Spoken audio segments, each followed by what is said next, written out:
Hello চতুর্থ শ্রেণীর ছাত্রছাত্রীরা, তোমরা কেমন আছো? আশা করি সবাই ভালো আছো। আজকে আমরা আন্তর্জাতিক পদ্ধতিতে ভাগ শিখব ৪৫ পৃষ্ঠার ১ এবং ২ নম্বর। তাহলে আসো আমরা অঙ্ক করি।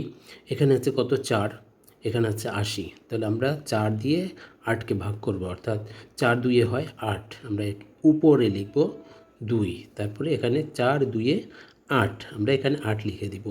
এরপরে কি করব? বিয়োগ করব। ৮ থেকে ৮ গেলে তো শূন্য হয়। আমরা পাশে দেখি ডান পাশে আছে শূন্য, এই শূন্যকে আমরা এখানে নামিয়ে দেব। এখন ৪ দ্বারা যদি শূন্যকে ভাগ করি তাহলে শূন্যই হয়, তাই আমরা শূন্য দিব।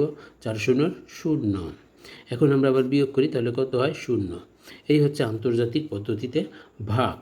এরপরে আমরা দেখি ২ নম্বরে আছে কি? ৯। ৯ দিয়ে ৭কে তো আর ভাগ করা যায় না, তাই পাশে আমরা কি করব? ৩ নিয়ে নেব, অর্থাৎ ৭৩ হয়। তাহলে ৭৩ হলে আমরা কি করব? ৯-এর ঘরে নামতা করব। আমরা জানি ৮ নং হচ্ছে কত? ৭২। আমরা ৮ ঠিক এখানে আমরা লিখব।